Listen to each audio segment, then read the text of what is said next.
이제 다 같이 일어나셔서 사순절 네 번째 주일 예배를 드리도록 하겠습니다. 나는 여호와를 향하여 말하기를 그는 나의 피난처요 나의 요새요 내가 의뢰하는 하나님이라 하리니 이는 그가 너를 새 사냥꾼의 올무에서와 심한 전염병에서 건지실 것이미로다.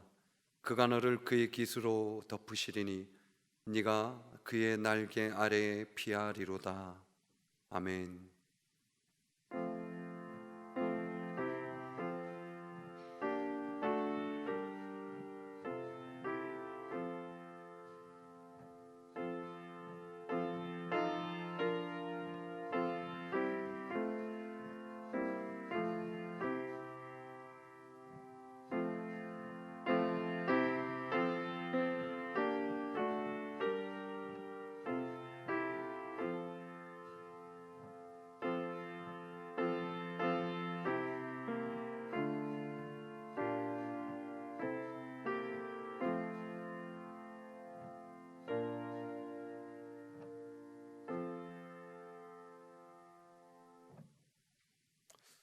온천하 만물을 창조하신 하나님 아버지, 질병의 혼란 속에서 하나님의 도움을 구하는 부르짖음이 우리의 심령 속에 회복되게 하여 주시옵소서.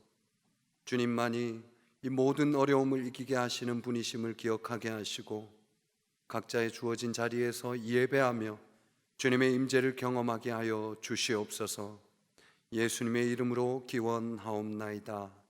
아멘.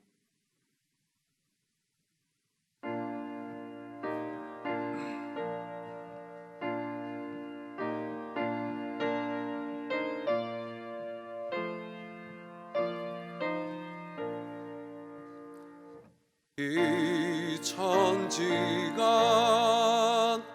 만물들아 복 주시는 주 여호와 전능성부 성자 성령 찬송하고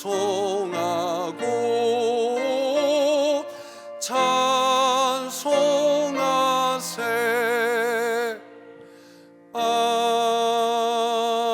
아멘. 성시교독은 교독문 127번 사순절 4번입니다. 여호와를 자기 하나님으로 삼은 나라 곧 하나님의 기업으로 선택된 백성은 복이 있도다. 여호와께서 하늘에서 굽어보사 모든 인생을 살피시며 곧 그가 거하시는 곳에서 세상의 모든 거민들을 굽어 살피시는도다. 그는 그들 모두의 마음을 지으시며 그들이 하는 일을 굽어 살피시는 이로다. 많은 군대로 구원 얻은 왕이 없으며 용사가 힘이 세어도 스스로 구원하지 못하는도다. 우리 영혼이 여호와를 바라미여 그는 우리의 도움과 방패시로다. 우리 마음이 그를 즐거워하며 우리가 그의 성호를 의지하였기 때문이로다. 여호와여, 우리가 주께 바라는 대로 주의 인자하심을 우리에게 베푸소서. 아멘. 나는 전능하신 아버지 하나님 천지의 창조주를 믿습니다. 나는 그의 유일하신 아들 우리 주 예수 그리스도를 믿습니다. 그는 성령으로 잉태되어 동정녀 마리아에게서 나시고 본디오 빌라도에게 고난을 받아 십자가에 못 박혀 죽으시고 장사된 지 사흘 만에 죽은 자 가운데서 다시 살아나셨으며 하늘에 오르시어 전능하신 아버지 하나님 우편에 앉아 계시다가 거기로부터 살아있는 자와 죽은 자를 심판하러 오십니다. 나는 성령을 믿으며 거룩한 공교회와 성도의 교제와 죄를 용서받는 것과 몸의 부활과 영생을 믿습니다. 아멘.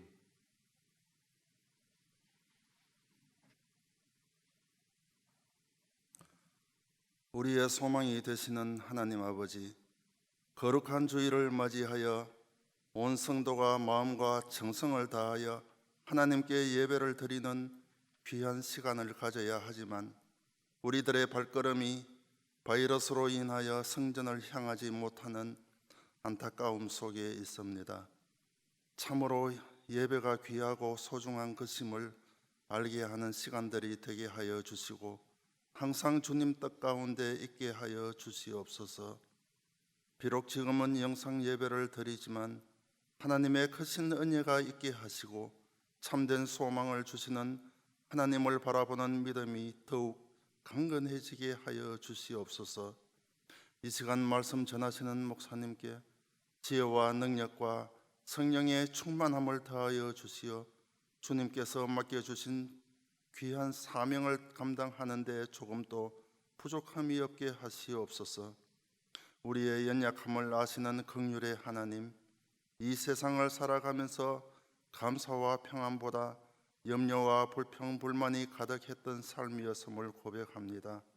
특별히 예수님의 대속의 은혜를 기억하는 사순절을 보내며 인간의 교만과 오만함은 버리게 하시고 헛된 욕심과 어리석음을 회개할 때에 주님의 사랑으로 모든 죄를 용서하시고 거룩한 주님의 자녀로 살아가게 하시옵소서.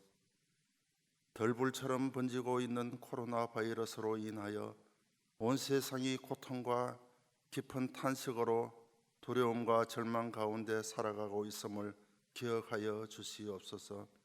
전능하신 하나님의 손길로 더 이상의 확산을 막아주시고 안타까운 죽음과 질병과의 사투의 시간이 하루속히 종식될 수 있는 백신이 개발되도록 도와주시옵소서. 코로나 바이러스로 인하여 우리의 정치, 사회, 경제가 흔들리지 않도록 도와주시옵소서.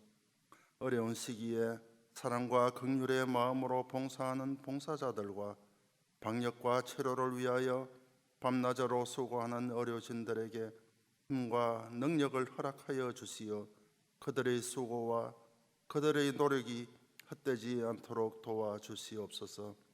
평범했던 일상의 시간과 삶의 터전들을 다시금 회복되게 하여 주시고 다 함께 모여서 하나님께 예배드리기를 소망하는 모든 성도님들에게 거룩하신 하나님 아버지 하늘문을 여시고 축복하여 주시옵소서. 감사드렸고 예수님 이름으로 기도드립니다. 아멘.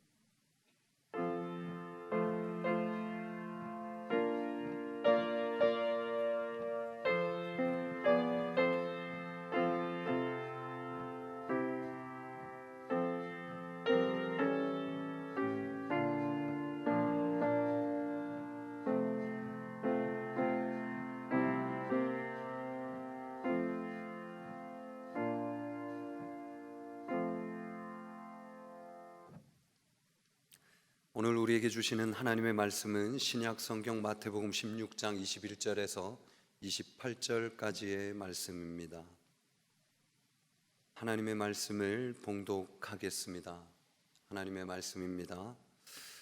이때로부터 예수 그리스도께서 자기가 예루살렘에 올라가 장로들과 대제사장들과 서기관들에게 많은 고난을 받고 죽임을 당하고 제3일에 살아나야 할 것을 제자들에게 비로소 나타내시니 베드로가 예수를 붙들고 항변하여 이르되 주여 그리 마옵소서 이 일이 결코 주께 미치지 아니하리이다. 예수께서 돌이키시며 베드로에게 이르시되 사탄아 내 뒤로 물러가라. 너는 나를 넘어지게 하는 자로다. 내가 하나님의 일을 생각하지 아니하고 도리어 사람의 일을 생각하는도다 하시고 이에 예수께서 제자들에게 이르시되 누구든지 나를 따라오려거든 자기를 부인하고 자기 십자가를 지고 나를 따를 것이니라. 누구든지 제 목숨을 구원하고자 하면 잃을 것이요 누구든지 나를 위하여 제 목숨을 잃으면 찾으리라. 사람이 만일 온 천하를 얻고도 제 목숨을 잃으면 무엇이 유익하리요?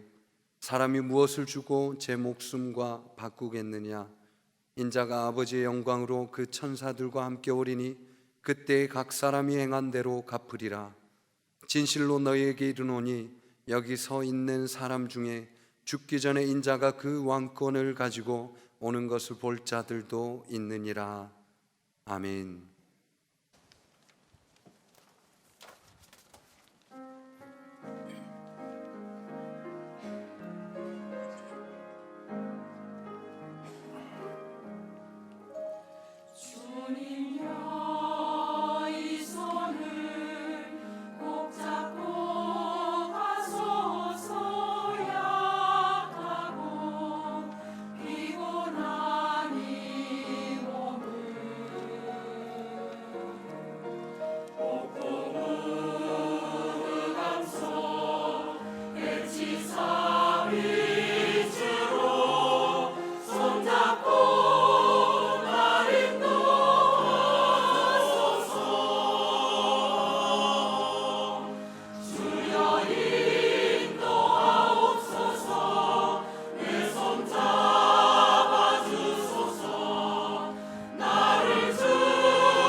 영상 예배를 드리시죠.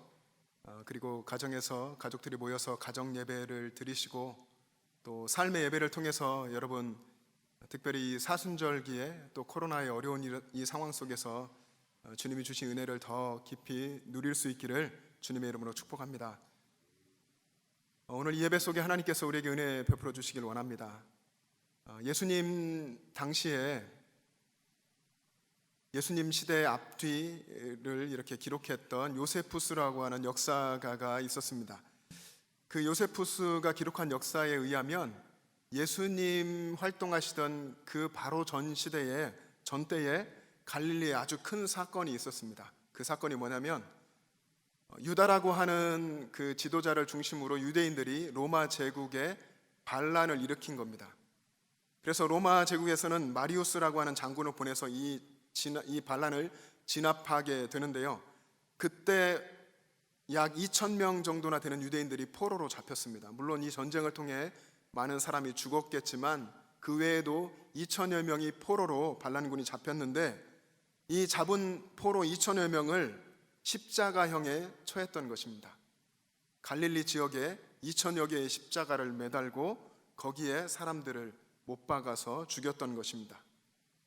한번 생각을 해보십시오. 이 갈릴리 전 지역의 그 십자가형으로 인해서 온 지역에 흩어졌던 이 피비린내 나는 그 상황들, 그리고 십자가에 달리는 사람들이 절규하며 외쳤을 그 고통의 소리들, 그 신음의 소리, 그것을 지켜보고 있었던 그를 아는 모든 사람들, 가족들이 울며 통곡하며 오열했었을 그 상황, 그 처참함과 비참함,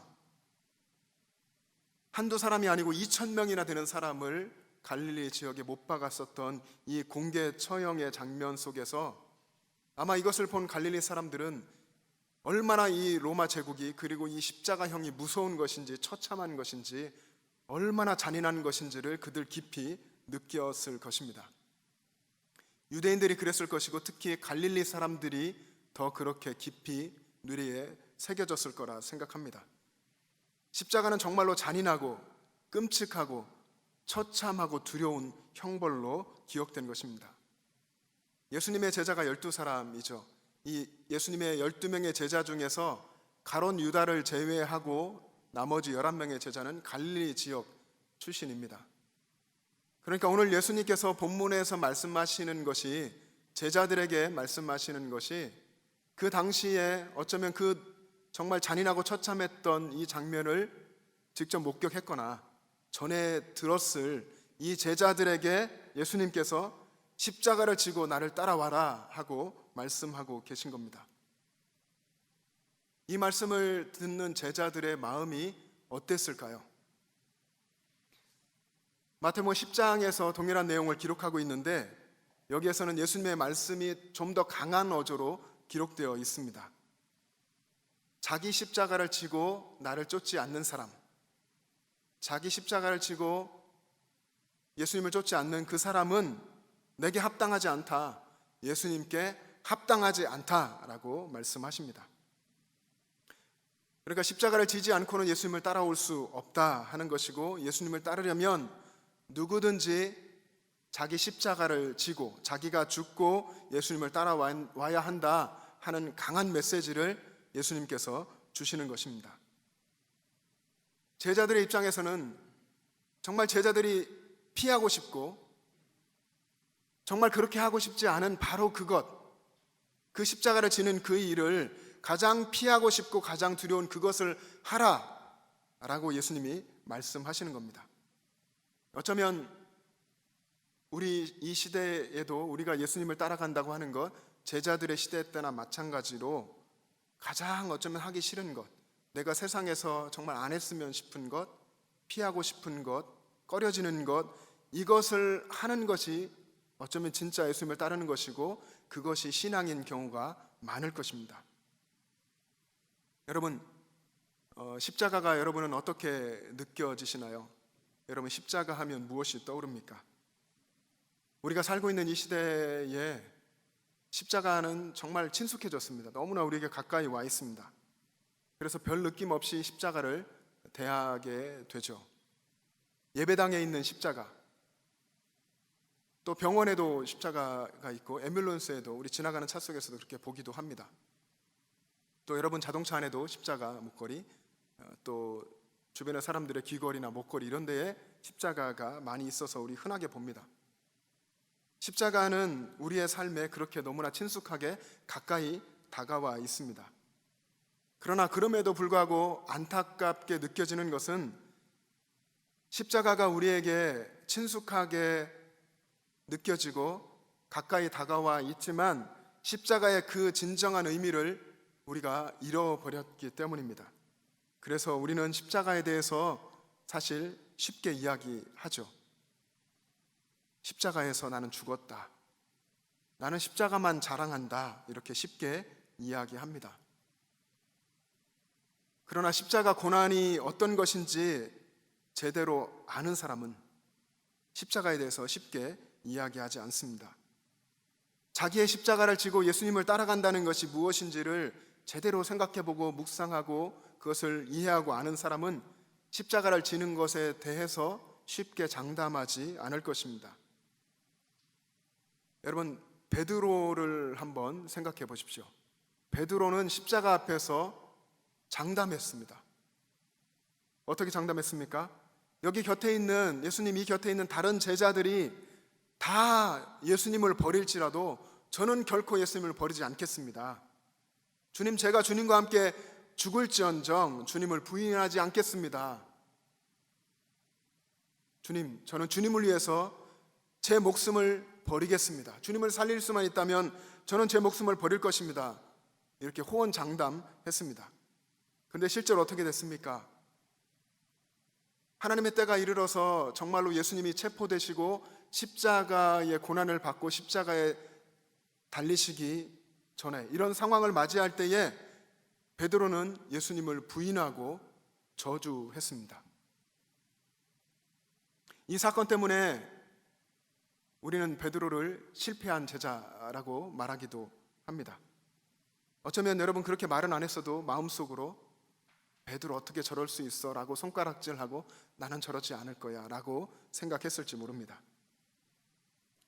근데 여러분, 사실 우리는 베드로보다 더한 실패자 아닙니까? 우리는 베드로가 겪은 것처럼 그렇게 정말 두려운 십자가 그 사건을 경험해 보지도 않았습니다. 그와 비교조차 할 수 없는 정말 고난도 아닌 그런 고난을 겪고 약간 애매한 그런 상황들이 우리 가운데 펼쳐지면 우리는 쉽게 예수님을 모르는 척 우리의 신앙을 놓아버리기도 합니다. 내 이익을 위해서 내 신앙의 기준이 흔들리고 내 이익을 위해서 예수님의 뜻에 맞지 않는 선택을 쉽게 하곤 합니다. 여러분, 이것이 베드로의 행동과 무엇이 다릅니까? 베드로가 한 선택보다 훨씬 더 좋지 않은 선택일 수 있습니다. 여러분, 만약에 여러분의 아내에게, 여러분의 남편에게, 여러분을 잘 아는 자녀들에게, 또 여러분 주변의 여러분의 친구에게나 이웃에게 어떤 사람이 여러분의 믿음에 대해서 묻는다면 이분의 믿음이 어떤 것 같습니까? 이분의 믿음이 정말 어려운 일이 생기고 목숨의 위협을 받는 상황 속에서도 예수님 절대 포기하지 않을 그런 믿음인 것 같습니까? 라고 물어본다면 그때 여러분의 믿음이 인정받을 수 있다고 생각하십니까? 우리는 그렇게 약한 사람들입니다. 믿음이 쉽게 흔들리고 세상 속에서 쉽게 예수님을 잊어버리고 살아가기도 합니다. 그러나 예수님은 그런 우리의 약함을 아시면서도 우리에게 십자가를 지고 나를 따르라 말씀하십니다. 오늘 이 말씀이 저와 여러분에게 주시는 말씀인 줄로 믿습니다. 왜냐하면 왜 그런 말씀을 우리에게 하시냐 하면은 베드로도 그렇게 결국에는 십자가를 감당했고 다른 제자들도 그렇게 했고 역시 우리도 주님 앞에 주님의 능력을 의지하고 새롭게 거듭나면 우리도 그렇게 할 수 있기 때문에 주님께서 그렇게 말씀하시는 것입니다. 너희의 십자가를 지고 나를 따르라. 근데 우리는 이 주님의 음성을 들으면서 어떻게 응답합니까? 주님, 저는 십자가는 싫습니다. 주님, 십자가만은 피하게 해주세요. 복된 길을 걷게 해주세요. 편한 길만 제게 해주세요. 이렇게 애원하죠. 힘듭니다. 주님, 좋은 길 주세요. 라고 기도합니다. 오늘 본문에 보면 예수님이 가시는 그 길, 하나님의 구원의 계획을 잘 이해하지 못한 베드로에게 사탄이라고 하셨죠. 오늘 23절의 말씀에 보면 사탄아 내 뒤로 물러가라. 너는 나를 넘어지게 하는 자로다. 내가 하나님의 일을 생각하지 아니하고 도리어 사람의 일을 생각하는도다. 하나님의 일, 십자가를 통해 이 세상을 구원하고자 하시는 하나님의 이 계획을 알지 못한 베드로, 자신의 생각대로 예수님이 행하실 일들을 그려갔던 이 베드로를 향해서 예수님은 사탄이라고 했습니다. 십자가를 이해하지 못하니까 예수님 앞에 사단이 되어버렸습니다. 어떻게 보면 가볍게 보면 사탄 되기가 참 쉬운 것 같습니다. 물론 이 말씀의 의미가 정말로 베드로가 사탄이라고 말한 것은 아닙니다. 우리도 베드로처럼 하나님의 일을 생각하지 않으면 사람의 일을 생각하게 되기가 쉽습니다. 또 사람의 일을 생각하고 사람의 일을 생각하면서 세상의 것들을 추구하다 보면 분주하게 바쁘게 살아도 주님과 상관없는 헛된 일만 하게 될 수도 있습니다. 예수님이 너는 나를 넘어뜨리는 자라고 하신 것처럼 우리가 열심히 세상을 살긴 살지만 예수님과 관계없고 어떤 면에서는 예수님의 영광을 가리는 일을 하게 될 수도 있는 것입니다. 어떤 여집사님이 계셨는데요, 그분이 아주 정말 힘들게 신앙생활을 하고 있었습니다. 집사님은 그때마다 주님께 기도하는데 기도할 때마다 주님 너무 힘듭니다. 주님 정말로 힘듭니다. 이렇게 부르짖으며 기도했다고 합니다. 한 번은 이제 밤에 꿈을 꾸게 됐는데 그 꿈속에 보니까 자기가 십자가를 지고 가고 있는데 정말로 큰 십자가를 질질 끌고서 힘겹게 십자가를 지고 가는 겁니다. 근데 그 힘든 길에서 다행히 예수님을 꿈속에 만났습니다. 너무나 반가워서 꿈속에서 예수님께 부탁을 한 겁니다. 예수님은 목 쓰시잖아요. 예수님 제 십자가를 좀 잘라주세요. 예수님은 빙그레 웃으시면서 그 십자가를 잘라주셨답니다. 그런데 그 자른 십자가를 또 메고 가려다 보니까 지금도 힘든 겁니다. 여전히 힘든 겁니다. 너무 무겁습니다. 그래서 집사님은 예수님께 예수님 또 잘라주세요. 조금만 더 잘라주세요. 부탁을 했고 예수님은 그때마다 빙그레 웃으시면서 십자가를 잘라주셨다고 합니다. 그렇게 계속하면서 마침내 이 집사님이 꿈속에서 천국문에 도착했습니다. 천국문에 와보니까 앞서 도착한 사람들에게 예수님이 상을 주고 계시는데요, 가만히 들여다보니까 예수님이 상을 주시는데 그 천국문에 도착한 사람들이 지고 온 십자가의 크기만큼 상을 주시고 있는 겁니다. 그래서 얼른 자신의 십자가를 본 겁니다. 자신의 십자가를 보니까 이 손 안에 들어올 정도로 아주 작은 십자가인 겁니다. 깜짝 놀라서 꿈에서 깼습니다. 그때 마음속에 예수님의 음성이 들려왔습니다. 누구든지 나를 따라오려거든 자기를 부인하고 자기 십자가를 지고 나를 따를 것이니라. 집사님은 얼른 무릎 꿇고 엎드려서 기도했습니다. 주님, 감사합니다. 제 십자가 무겁더라도 제가 저의 십자가를 지고 거부하지 않고 그대로 지고 예수님을 따라가겠습니다. 라고 기도했다고 합니다. 여러분이 져야 할 여러분의 십자가는 무엇입니까? 여러분에게 지워진 십자가가 무엇이라고 생각하십니까?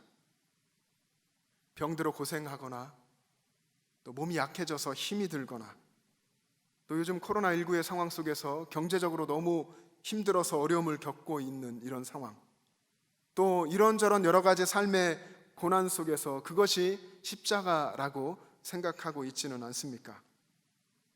늘 힘들게 하는 가족, 내 남편, 내 아내, 또 나의 자식들, 이것이 십자가라고 생각하고 있지는 않은지요? 또 어떤 사람은 자기가 잘못하고 실수해서 어려움을 겪게 됐는데도 불구하고 그 어려움이 예수님이 주신 십자가라고 이야기하기도 합니다. 이 모든 것들이 사실 십자가를 잘못 이해하고 있는 것입니다. 힘들고 어려운 것들, 고통스러운 것, 그것이 다 십자가는 아닌 것입니다. 그러면 십자가는 무엇이겠습니까? 십자가는 예수님의 뜻대로 살려고 하는 사람이 겪게 된 고난, 그것을 십자가라고 할 수 있을 것입니다. 예수님의 뜻대로 살아가기 위해서 선택하는 그 선택의 길에서 겪게 되는 고난을 자기 십자가라고 말할 수 있을 것입니다. 이렇게 십자가는 자기의 뜻을 내려놓고 자기가 철저히 십자가에서 죽는 것, 그것이 자기 십자가입니다. 이 십자가의 길은 예수 그리스도 안에서 자기가 죽고 그래서 구원받아서 새 사람이 돼서 예수님을 사랑하게 되는, 정말로 예수님을 뜨겁게 사랑하게 된 그 사람이, 그 새 사람이 걷게 되는 새로운 길, 그것이 십자가의 길입니다. 세상 사람들이 걸을 수 없는, 세상 사람들이 알지 못하는 하나님이 주시는 거룩한 길이 십자가의 길인 것입니다. 내가 철저하게 죽고 예수님으로 인해서 살고 예수님과 함께 걸어가는 그 길, 그 십자가의 길이 힘듭니다.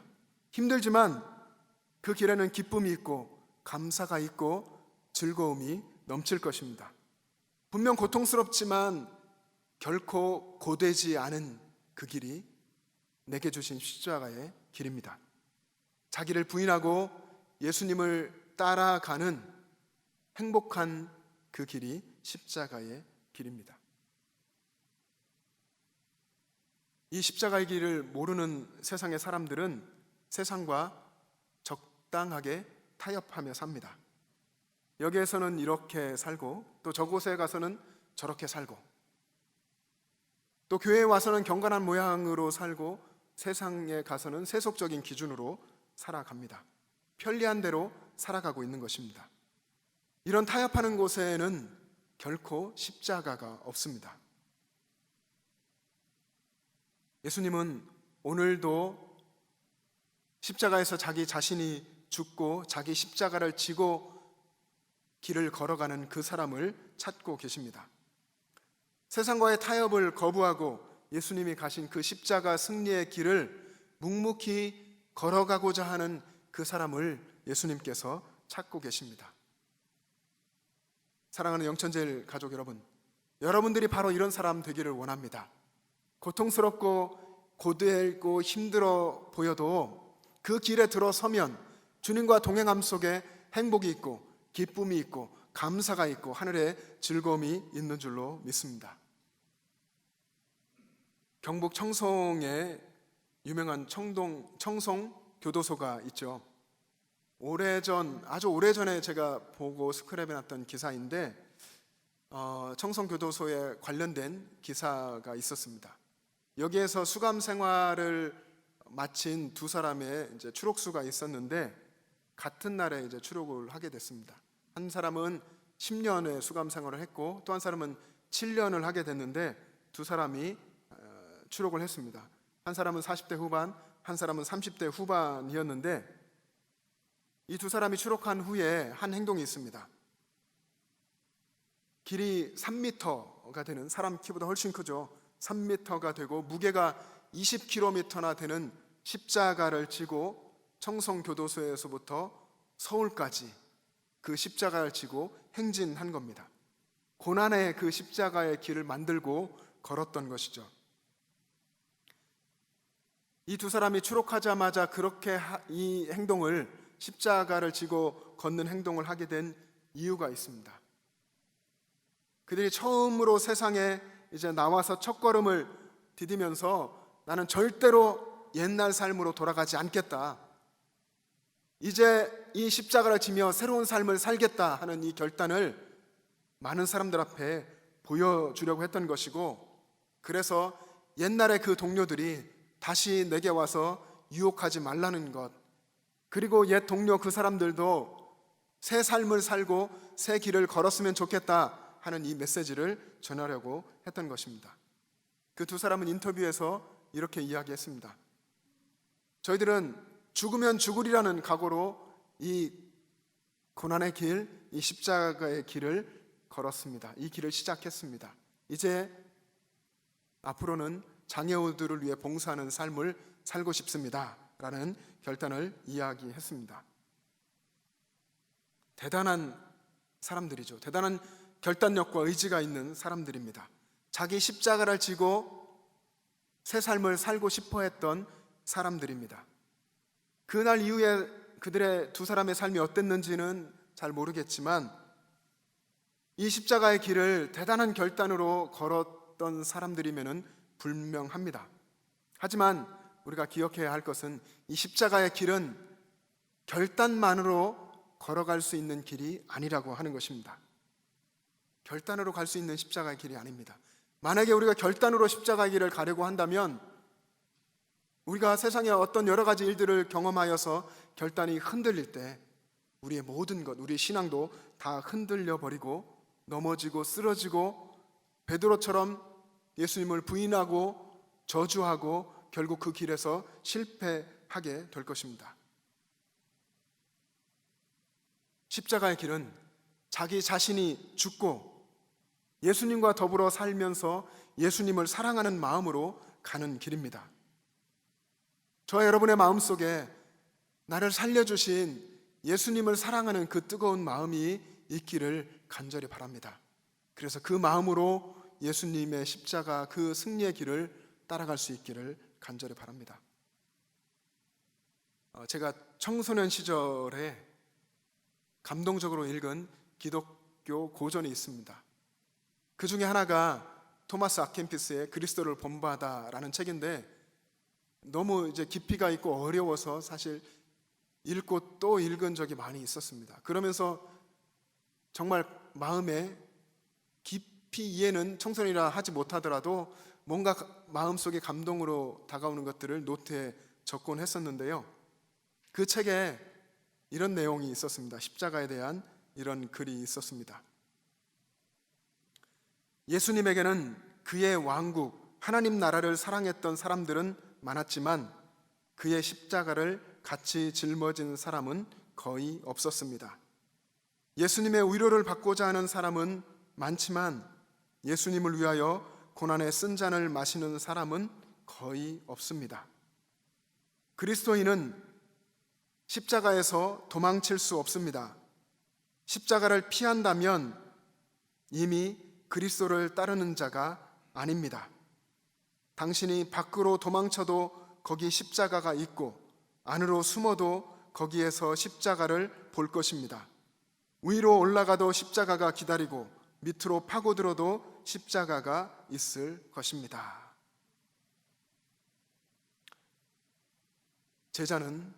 예수님의 제자는 저와 여러분이 예수님의 제자가 되기를 원하는 사람들인데 제자는 십자가를 피할 수 없습니다. 제자 되기를 포기하지 않는 한 예수님을 따라가는 그 길에서 십자가를 버릴 수가 없습니다. 피할 수가 없는 것입니다. 여러분, 그 길에서 예수님을 사랑하는, 예수님을 따라가는 제자가 되는 이것을 포기하지 않고 그 길을 예수님을 사랑함으로 걸어갈 수 있기를 간절히 바랍니다. 그리고 예수님을 사랑해야 끝까지 갈 수 있는 이 길입니다. 예수님 안에서 내가 죽었고 예수님으로 내가 살았다고 하는 것을 늘 고백하면서 예수님을 매일매일 뜨겁게 사랑하고 그 사랑함으로 매일 한 걸음 한 걸음 십자가의 길을 걸어갈 수 있기를 바랍니다. 요한복음 21장에 보면 부활하신 예수님께서 베드로를 찾아오셨습니다. 3번이나 십자가 앞에서 예수님을 부인하고 저주한 베드로에게 예수님이 3번의 질문을 하십니다. 내가 나를 사랑하느냐? 예수님은 베드로가 예수님을 여전히 사랑하고 있는지 그 사랑을 확인하셨습니다.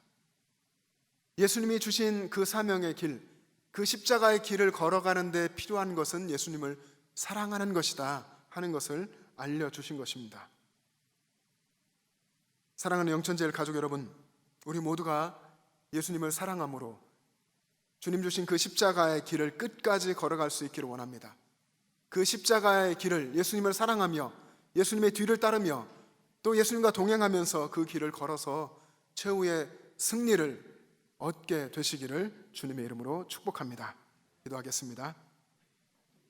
사랑의 주님, 은혜를 감사합니다. 거룩하신 하나님 아버지, 우리가 험하고 힘든 이 세상 길을 걸어갈 때에 나 자신이 죽고 나를 살려주신 구원하신 그 예수님을 사랑하는 마음으로 살아가게 하여 주시기를 원합니다. 내 안에 십자가가 없고 예수님이 안 계실 때에 세상의 조그만 어려움에도 우리는 좌절하고 낭망하고 넘어지며 쓰러집니다. 그런 연약한 믿음이 아니라 정말로 예수님의 십자가를 마음에 뜨겁게 품고 예수님을 나의 삶의 왕이요 주인으로 모시고 사랑하면서 그 힘들고 어려운 십자가의 길이지만 주님과 동행함 속에서 감사하며 기뻐하며 하늘의 기쁨으로 즐거워하며 찬송하며 걸어가는 우리 모두가 되게 하여 주시옵소서. 감사드리며 예수님의 이름으로 기도합니다. 아멘.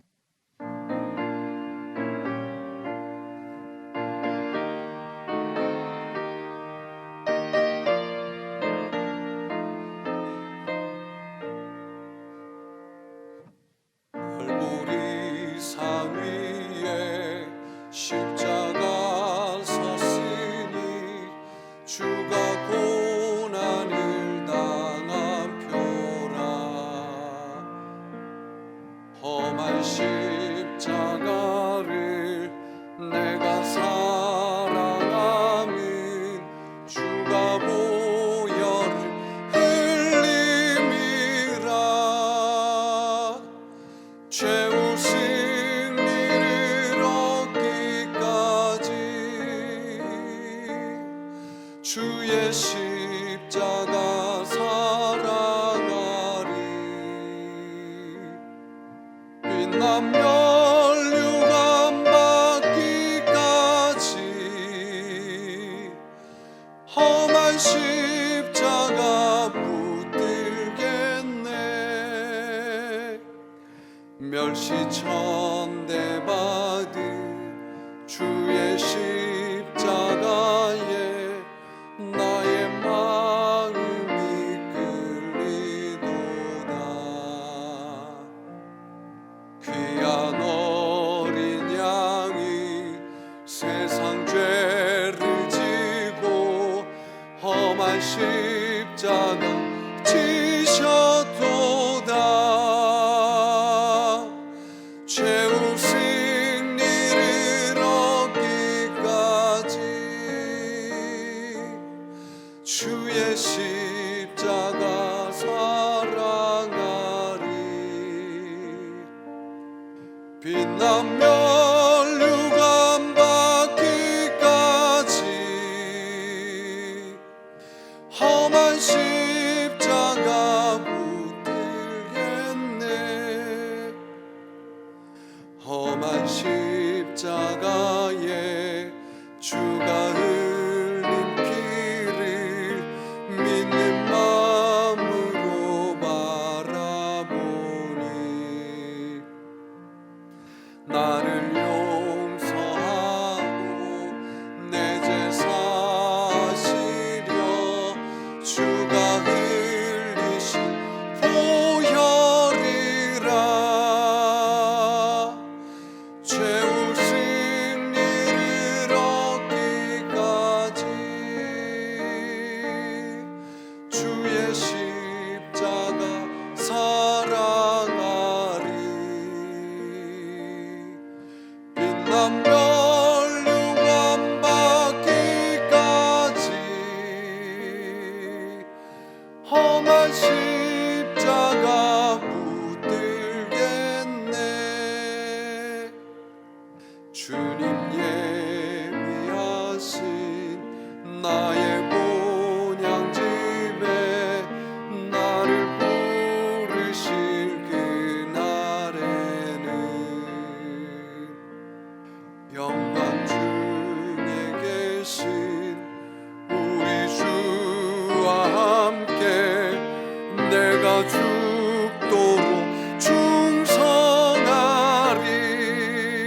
십자가 살아가리 빛난 물로 완받기까지 험한 십자가 붙들겠네.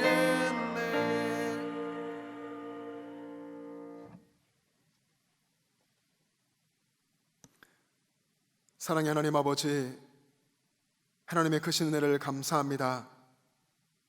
우리 영천지의 모든 가족들이 고통과 어려움 가운데 있고 온 세계가 코로나19로 인해서 또 경제적인 상황들로 인해서 어려움 가운데 있습니다.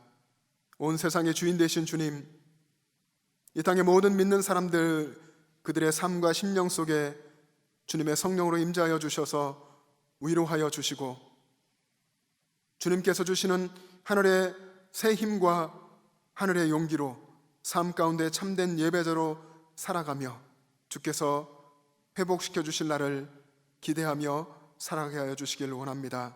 하나님, 이 어려운 상황 가운데서도 주님께 우리의 믿음을 고백하면서 11조로 감사헌금으로, 선교헌금으로, 건축헌금으로, 주일헌금으로 주님께 드립니다.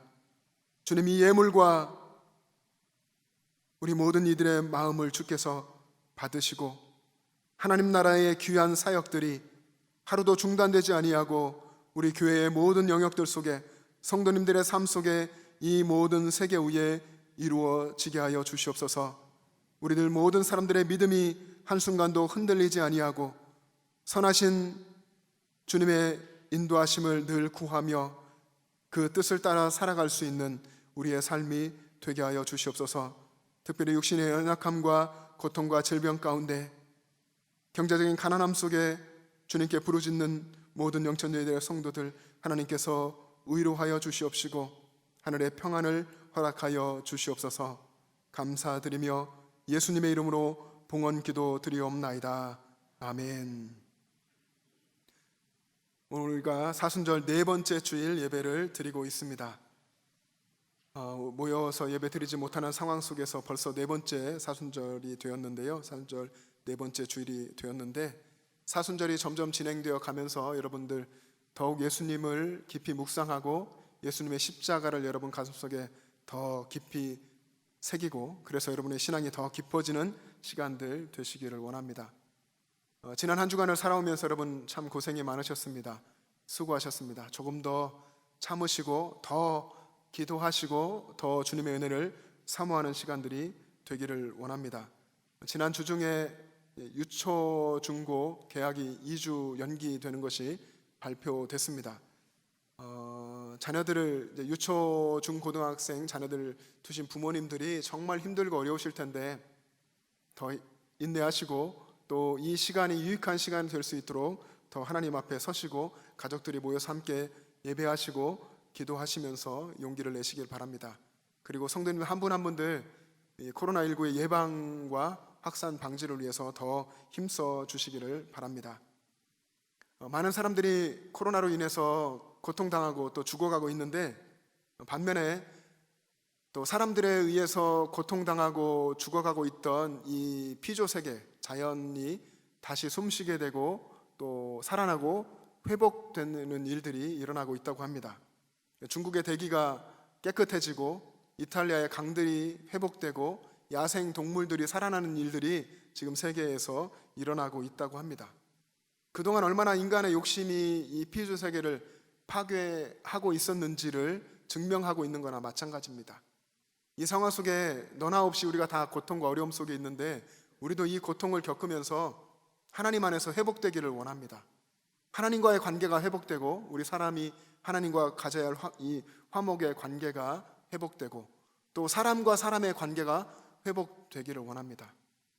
우리가 거의 어쩌면 공적으로 이 사회적 거리라는 말을 쓰고 있는데 이 거리가 진짜 우리 거리가 되지 아니하고 정말 우리가 더 가까워질 수 있는 우리가 신앙 안에서 사람과 사람이 가까워지고 그래서 이웃을 내 몸처럼 사랑하게 되고 또 우리 사람과 이 피조세가 우리 주변에 우리 영천 정말 자연이 아름다운 곳에 사는데 이 자연의 피조세계와의 이 관계들도 회복되어서 우리가 창조 세계를 회복하고 보존해 나갈 수 있게 되기를 간절히 바랍니다. 우리가 살고 있는 힘든 이때가 우리의 모든 것들이 회복되는 시간이 될 수 있도록 여러분 그렇게 또 신앙 안에서 기도하며 살아갈 수 있기를 바랍니다. 교회에서 새벽 예배를 계속 드리고 있습니다. 여러분 정말 예배당에 오셔서 기도하기를 원하시는 분들 새벽을 깨워서 나오셔서 기도하시기를 바랍니다. 그리고 가정에서 영상 예배로 또 가족 식구들이 모여서 가정 예배로 드리시기를 바라고요. 그렇게 예배 드릴 때에는 가정일지라도 내가 편하고 익숙한 장소일지라도 하나님 앞에 서는 것이기 때문에 복장이라든지 여러 가지를 신경 써 주시고 또 주일 영상 예배를 드릴 때에는 여러분 헌금도 준비하셔서 헌금을 교회 예배당에 오실 때 드리거나 혹은 우리가 안내하고 있는 헌금 계좌로 보내주시면 되겠습니다.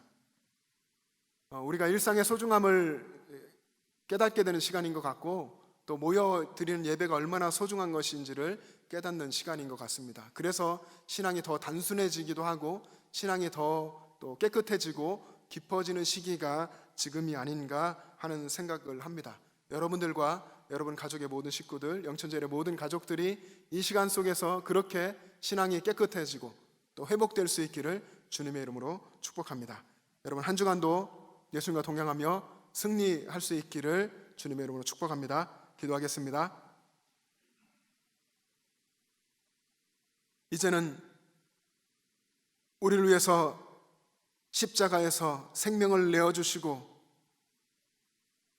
우리를 구원하신 우리 주 예수 그리스도의 은혜와 하나님 아버지의 영원하신 사랑하심과 우리의 삶에 함께 하시며 위로하시고 새 힘을 주시는 성령님의 교통하심과 충만하심이 영천제일의 모든 가족들과 그 가정과 이 교회와 모든 한국 교회와 이 나라 민족과 세계 열방 위에 지금부터 영원토록 함께 계시기를 간절히 축원하옵나이다.